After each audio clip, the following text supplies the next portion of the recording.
My wife told me my needs weren't her responsibility, so I matched her energy and stepped back. My name is Daniel, I'm 38 years old, and 6 months ago, my wife looked me dead in the face and said my emotional needs were not her responsibility. She said it in that calm, almost clinical tone people use when they think they're being reasonable, which somehow made it sting more. If she had screamed it during a fight, I probably could have written it off as anger, but she didn't. She said it like she had already thought it through, decided it was true, and expected me to accept it. My wife Claire and I have been married for 11 years. We have 2 kids, a 10-year-old daughter named Lily, and a 7-year-old son named Ben. From the outside, our life looks stable. We both work, we own a house in a decent suburb, the kids are healthy, and there has never been some dramatic betrayal like cheating or hidden debt. That's part of what made it hard for me to explain to anyone why I felt so lonely inside my own marriage. Nothing obvious was on fire. It was more like I had been standing in a cold room for years and only recently realized I couldn't feel my hands anymore. Claire is smart, organized, and extremely competent. She works in project management and brings that same energy home. Bills get paid on time, school forms are signed, appointments are made, birthdays are remembered. If marriage were judged by efficiency alone, she would win every award. The problem is that somewhere along the way, our relationship started feeling less like a partnership and more like I was a supporting system keeping her life comfortable while my own needs got filed under optional. For a long time, I told myself this was just adulthood. People get busy, kids change everything, romance cools down, but it wasn't just romance, it was warmth, attention, curiosity. If I had a rough day, she'd nod while checking her phone. If she had a rough day, I was expected to listen, reassure, problem solve, and absorb every ounce of stress without complaint. If I wanted to talk about us, there was always a reason not to. She was tired. She had work early. The kids might hear. The timing was bad. I am not a dramatic person by nature. I don't need constant praise or grand gestures. I just wanted to feel like my wife cared whether I was okay. I wanted her to ask questions and stay in the room long enough to hear the answers. I wanted affection that wasn't scheduled around convenience. I wanted to stop feeling like every emotional conversation was me requesting something unreasonable from an overbooked manager. The imbalance got worse after Claire's promotion 2 years ago. I was proud of her, genuinely. She had worked hard for it. But once the new job started, everything in our house quietly shifted onto me. I took over more dinners, more school pickups, more laundry, more bedtime routines, and more of the invisible emotional labor that keeps a family running. I didn't mind stepping up during a stressful transition. What wore me down was that the transition never ended. It just became our normal. If I brought it up, Claire always had a ready answer. She'd say I was better with the kids' schedules. She'd say her job was more demanding right now. She'd say things would calm down after the next quarter, the next project, the next client issue. There was always a next thing. Meanwhile, I was disappearing in plain sight. The breaking point started with something small.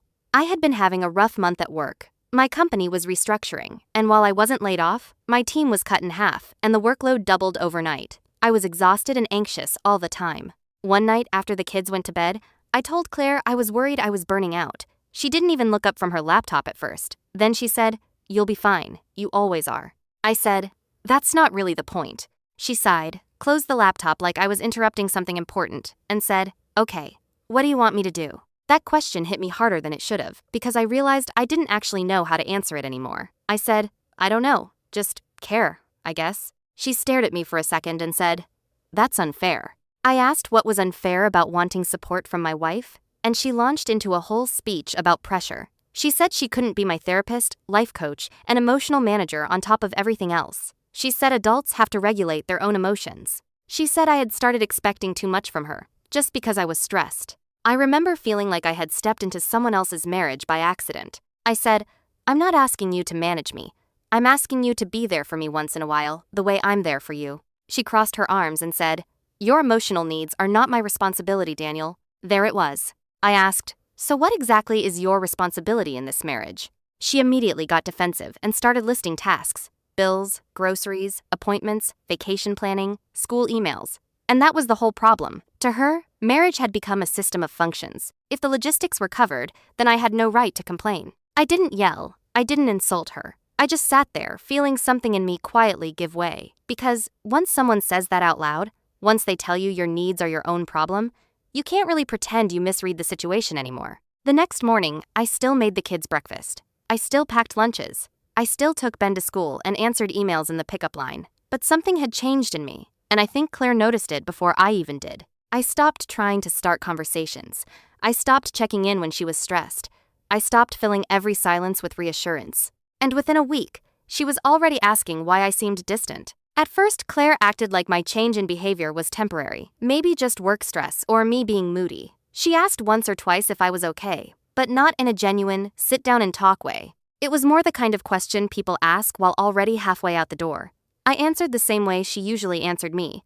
I'm fine. Then I kept moving. What I was really doing was matching the standards she had set. If my emotional needs were my responsibility, then hers were her responsibility too. If adulthood meant self-regulation and independence, then I was done playing full-time husband, therapist, cheerleader, and safety net while getting almost nothing back. So I stopped. Not as a game, not as revenge, more like self-preservation. When Claire came home tense and started venting about work, I no longer dropped everything to absorb it for an hour. I listened politely for a minute, then said, "That sounds frustrating. I'm sure you'll figure it out." The first time I said that, she blinked at me like I had spoken another language. That was almost word for word what she had said to me months earlier when I admitted I was burning out. When she forgot to buy cupcakes for Lily's school event and expected me to run out at the last minute, I told her I already had plans with the kids, and she'd need to handle it. When she left a pile of folded laundry in our room for days, I didn't put it away for her.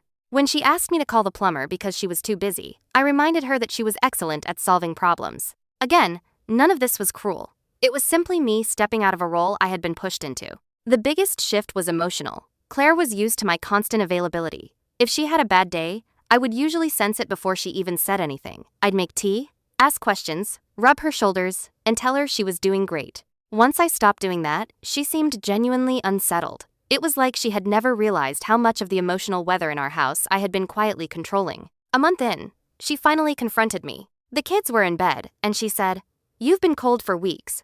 Are you trying to punish me?" I said, "No, I'm respecting your boundaries." She frowned. "What does that mean?" I looked right at her and said, "It means you told me my needs weren't your responsibility, so I stopped acting like yours were mine." She immediately got angry. She said I was twisting her words, being passive-aggressive, and keeping score in the marriage. I told her I wasn't keeping score. I was exhausted from carrying an emotional load that apparently only counted when it benefited her. Then she said something that honestly clarified everything. She said, "That's different." I asked, "How?" And she had no real answer. The next few days were tense. She tried being extra cheerful around the kids, which usually means she wants to avoid a real conversation. Then she swung the other direction and acted offended by everything. If I was quiet, I was sulking. If I was polite but detached, I was being mean.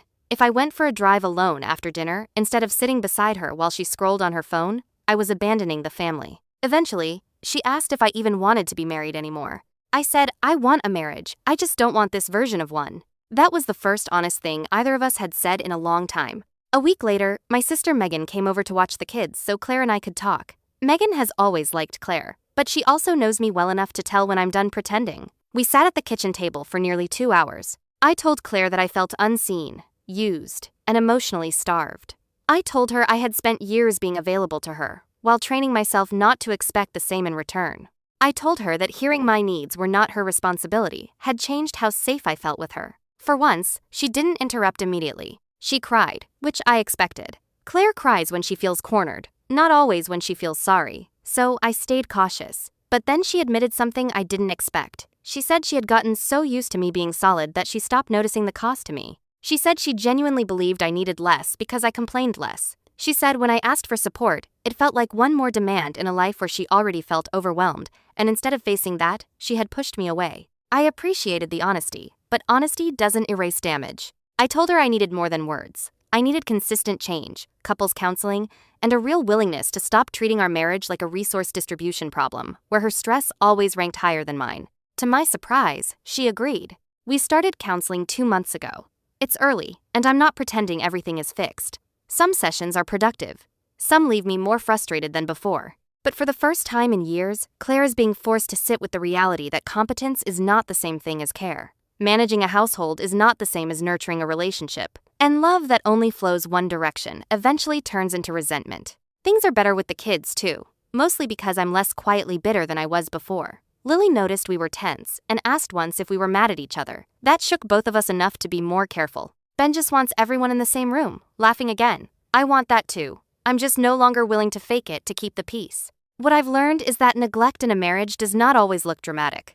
Sometimes it looks like being relied on constantly while never being emotionally held in return. And once you stop overfunctioning, the whole relationship reveals itself fast. So tell me honestly, was I wrong to pull back and match the standard my wife set? Would you have stayed and tried counseling after a comment like that? And how long would you give someone to prove they actually want to change? Let me know in the comments.